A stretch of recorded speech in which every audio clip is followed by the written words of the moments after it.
Frank, just to go back to your October 25th show, obviously, with Parker and Wardley, another card has been announced the same night, obviously, on BBC with Fraser Clark and Jamie TKV. What did you think when you saw it was on the same night? I'm disappointed. I understand that Boxer have got a 4-fight deal. You got 48 weekends that you can put boxing on, and they chose to put that on the same night as we're doing our show. I don't get it. Why would you want to be doing that? Now, I know we've had clashes in the past, but it's not like they weren't aware of our date. We announced our date ages and ages ago. I'm not happy with it, and I think because of what BBC are, which is a national broadcast, I think it's unfair competition. I'm pleased boxing's on BBC. I'm not pleased it's up against our show.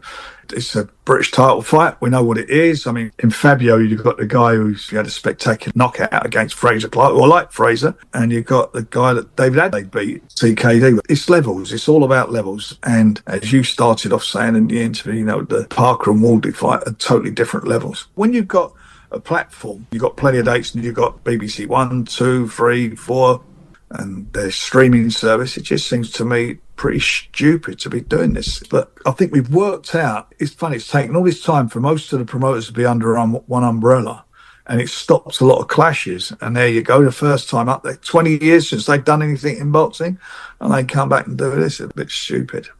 When you say it's unfair competition, Frank, just go into that a little bit. Obviously, you mean BBC is obviously a huge platform. So because of the huge platform they've got, but they wouldn't do that with a football match, would they? Or a rugby match. They just wouldn't do it. You know, boxing's like bastard sport, and do what you like with them. They don't care. But we'll see what happens. Do you expect the main event times to run at different times, though? Do you think theirs will be early on BBC? I've got no idea. I don't know what their schedules are and how they're doing it. That's not the point. There's no need for it. I thought we got past all that, you know, with us all now working to make sure the dates don't clash. Okay. Well, let's see what the other 3 dates land on within the year. Let's cut the bullshit. This is grown man's boxing talk.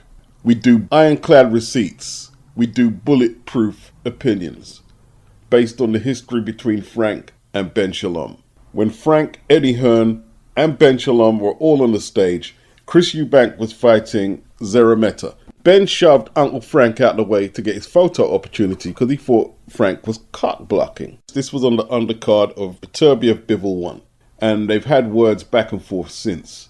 It's quite obvious that Ben and the BBC, with 4 dates out of a 52-week calendar year. I bring my receipts to the table. Fraser Clark versus Jamie TKV was set to headline the first boxer show on BBC on September 27. There's the receipt right there. Booyaka shot! And they've rescheduled it now for October the 25th, the same date Fabio Wardley faces off against Joseph Parker. It's all fair like love and war. It's all fair like love and war. Well played, Ben Shalom. Well played, BBC. With that reach, free to air, terrestrial television, main event, BBC 2.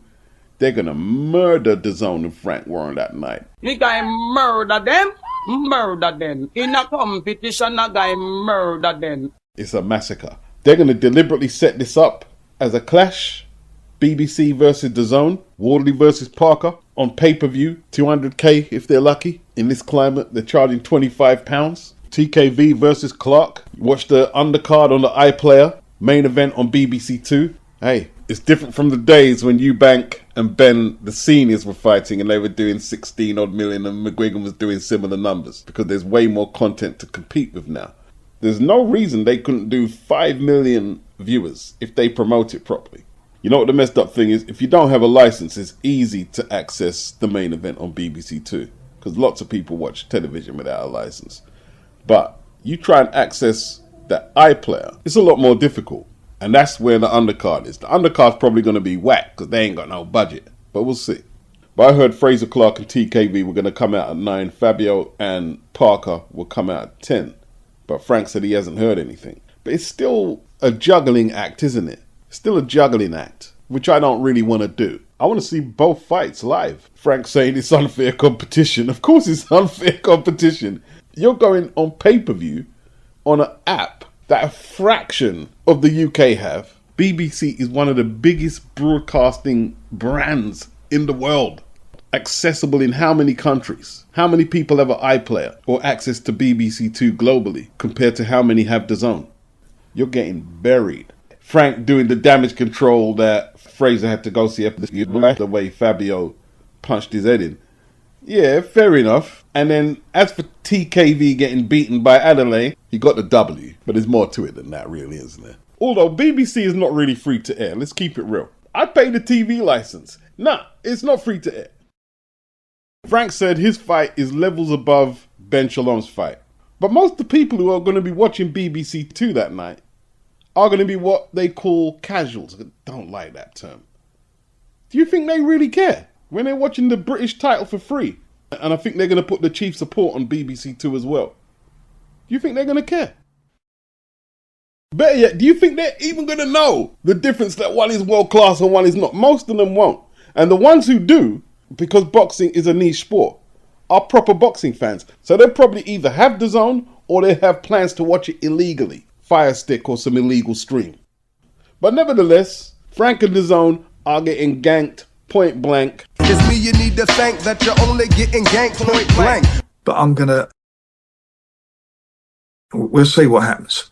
I'm gonna what? What's Frank gonna do? BBC ain't gonna change the date. Booyaka shot. Eddie Hearn has said he's going to take legal action due to some of the comments that Chris EUBANK Jr. made, specifically about being trapped within the ambulance 20 minutes. Thoughts? Chris EUBANK Jr. needs to settle with him as soon as possible, because he ain't going to win that's for sure. She's stupid. I don't know I don't understand why he would even say that, what he said. It's just ridiculous. Let me just tell you, what happens when we book a venue? What the promoter is responsible is backstage security. So for us, that's anything in a dressing room area or anything immediately inside that ring area. Everything else outside is the responsibility of the venue. So to say that Eddie, or anybody for that matter, stops access is ridiculous. And what I don't understand with him, they keep bleating. I mean, Shalom's as bad when he says he was forced to sign a contract at the last minute regarding this weight clause. No one forces anyone to sign a contract. That's your choice. You either can make the weight or you can't make the weight. It's as simple as that. If you can't make the weight, don't sign it. If you're in hospital for 2 nights and losing toenails or whatever it is, you knew what you was going into. No one forced you to do this. This was your choice. Honestly, I mean, anybody with half a brain would know that. I've got to tell you that. I sit here as an old geezer listening to some of these people and some of the things that said. It just astounds me. I don't think it's an age thing, Frank. Frank's a little older than me. It's not an age thing. It's a common sense thing. There's a lot of young geezers out there, right? Who ain't giggly guys buying into everything Chris is saying. Chris is sunning Eddie. Chris is winning the press conference. Oh, look at this. It's so brilliant. Not all young men are like that. And for all you young men listening who are sick of being represented by men who think that this is the best thing ever, I feel for you. I feel for you. In my comment section, you can see Beats doesn't like Chris. What is it? Kindergarten. I don't like him. They don't like me. We don't like them. What Mel replies like that? Don't you like him, Beats? What's going on? The bigger question is how you don't understand that Chris is talking absolute waffle. So you expect me to be there grinning along and finding it hilarious that this man is talking absolute rubbish about the ambulance, how he was conned into signing 2 rehydration clauses for 2 fights. Eddie blocked the ambulance. Eddie stopped him getting from the weigh-in in time. That's why he missed the weight. Really? Oh, Chris, our hero said it, so we don't even have to do no critical thinking. I've got to tell you that. I sit here as an old geezer listening to some of these people and some of the things that said. It just astounds me. How about you go like fighters who go challenge for world titles? Fighters who don't make excuses every 2 seconds and blame everybody for their shortcomings. Now here's what a well-constructed comment looks like. EUBANK called Kell Brook a quitter, but he quit on his own ambitions of being a champion. Fortunately, there is Ben out there. My hope for them both is that EUBANK doesn't lose his money to gambling and Ben doesn't lose his money to his wife, saying a divorce. Yeah, Kell Brook quit against Golovkin, but Chris fumbled the bag to fight Golovkin, and all he does is talk about fighting all these big names. Kell Brook, who at the time was an IBF world champion, something Chris has never been. ABBAS BARAOU, WBA interim champion. He's not the interim champion, my friend. He is now elevated to full champion. Crawford was stripped of the belt after he said he was not going to drop back down to 154. He's the full champion. He's listed the fighters he wants to take on: Virgil Ortiz, Jerome Boots Ennis, Sebastian Fondora. It says here that Eddie Hearn is about to sign him to MATCHROOM. So if Boots gets past Lima, this will be his route to a title at 154. That's if what Pound for Pound is saying is true. Demetrius Andrade. I'm too big for Crawford. First of all, you're not too nothing for Terence Crawford. Let's keep it real. What weight is Andrade fighting at? Is he staying at 168? Has he fought since he lost to David Benavidez? What makes him think he's in the shake-up for a fight with anyone with any marquee value right now? Has to re-establish himself. He quit against Benavidez.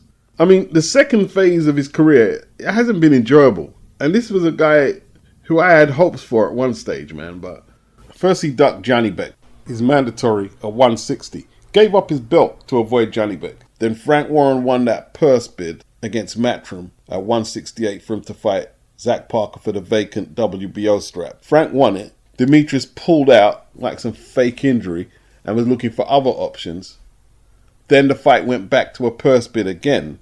Only this time, Frank bid way less than he did first fight because no one else bid. MATCHROOM didn't bid. He fell out with MATCHROOM, and Frank basically mugged him off by putting the minimum purse bid he could. And of course, Andrade couldn't take that purse. Then he got beaten by David Benavidez, and now he wants Crawford? Everyone wants Crawford.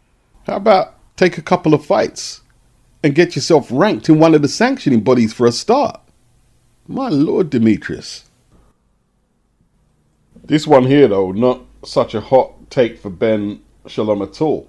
Europrom, the lone bidder, won the purse bids on Wednesday for the European super middleweight title fight between the champion, Callum Simpson, and mandatory Kevin SADJO. The bid, €15,000, which translated into pounds is no more than £13,000. Though it's unlikely that it will take place. Not surprising, because Callum's the champion. He'll get the higher percentage and take home what? €9,000? 8,000? Ben Shalom obviously didn't bid with only 4 dates on the BBC. He couldn't do nothing for Callum. So Callum's just going to sit on the sideline right now, inactive. Now, this is what you call a ghost bid. This is what this is. For an example, if they were to pay Callum 8,000, let's say, out of the 13k, they're not going to pay Kevin SADJO 5k. They're going to probably give him 20, 30 or whatever because he's their fighter. It's a ghost bid, but they've bid low to lowball Callum. They already had the heads up that Ben Shalom weren't going to bid. Ain't got no TV dates. Was that the minimum bid they're allowed to make? And what happens to Callum's title? This was interesting. Did you see this? Kevin SADJO, Callum Simpson bid. There was only one bidder. The bid was 15,000. Is Callum Simpson not working with boxers? Did they not want to put this fight on? 15,000. Like, we're going to pay these fighters. What? We're going to pay them 10 and 5? Horrendous. Boxing at the top level, fighters are eating. Boxing at the middle level, you'll be surprised if some of these fighters don't get jobs again. I'm telling you, that's horrendous. Obviously, Callum Simpson isn't going to take that fight. We'll see what happens to Callum Simpson. Wouldn't mind Hamza Shiraz. Big up, Ade. Unless Congress steps in America, or different departments of government all around the world, the UK, Australia, France, etc., these ghost purse bids are just one of the practices that tells you boxing is still being run like it's the 50s and the 40s. A lot of the practices from promoters are out of date. Some fighters have to take them ghost purse bids. They have to take the money. You don't work, you don't eat. You don't eat, you don't sleep. Callum Simpson ain't going to take it. Some have to take that money for defending their European title. The conditions haven't changed since my homeboy's dad, the first immigrant to win a British title, Bunny Sterling, was defending his British middleweight title, and he was getting lowballed in comparison to the white British champions. Now, while it might not be race in 2025 where the inequality is happening, Fighters are getting shortchanged, man. I'm talking boxing as it is now. Fighters are being shortchanged. Dana and Turkey only account for the Muhammad Ali ads. And that's a small percentage of fighters in America who are going to fight under TKO. What about the rest of the American boxers and the rest of the boxers in the Americas, Mexico, Canada, Europe, Asia, Africa? Moving away from that, how does Callum Simpson stay on Boxer? They can't bid. This is a fight Sky would have picked up. A purse bid they would have won with ease back in the days. I bet you none of the media asked Ben Shalom about that, and I bet you Ben Shalom hides from the media when it comes to this topic. It's a disgrace. He should be encouraging the fighters to find a new home. He shouldn't be holding on to the fighters to be embarrassed by ghost purse bids for €15,000. If there was reform in British boxing, they'd have to restructure the whole concept of a purse bid. You know, everyone's asking for transparency. Well, let's see the rights fee you're getting from the broadcaster or the streaming app in France that you're only going to pay $15,000 for the bid. Do you have a TV deal or a deal with the streaming app? If so, let's see the contract. But you don't get that transparency in boxing. And when I say let's see the contract, I don't mean me and I don't mean you. I mean somebody, I don't even want to say the British Boxing Board of Control because they're full of shit. I'm talking about a reformed governing body in the UK to look over the broadcasting contracts, the rights fees, etc. Speaking of ghost purse bids, Fresh Productions, never heard of them. Earlier this month, they outbid MATCHROOM to stage Subriel Matthias's title defense against Dalton Smith for the WBC Super Welterweight title. Originally, it was supposed to be held in Puerto Rico, 29th of November. Then it was the 6th of December. Now they have until next week to get the contracts completed, for Dalton to sign and for Matthias to sign. I don't know what's stalling them. Matthias, he looked old, he looked slow against Albert Puello, who he took the belt off in July. Like November would have been a quick turnaround for him, so maybe they need the extra time for him to prepare to get his weight down safely. Dalton Smith, he was saying he's been ready since November. The new date proposal is the 7th of January in New York. Fresh Productions outbid MATCHROOM 1.9 million, MATCHROOM bid 1.7 million. Now, at the time, I unfairly critiqued MATCHROOM and Eddie Hearn for losing the bid. Well, when you consider that the champion is getting 70%, you can understand why they didn't bid anymore. If anyone believes that Fresh Productions are going to pay Matthias 1.3 million, you're incredibly naive. It was a ghost bid. I believe the sanctioning bodies can read a ghost bid as well as the media and a lot of boxing fans can, and they should be discouraged. Because it's not an authentic bid if they're not paying the fighter the full percentage of what they bid. If Dalton can't beat Matthias, the Matthias I saw, who's slowed down considerably, you just got to look at the Puello fight. You just got to look at the Liam Paro fight. If Dalton can't beat this guy, it would be a bad day for British boxing that we didn't increase the number of champions that we have, which I'm talking about male champions. We only have one. It'd be a bad day. British boxing needs to step its game up. That's the truth.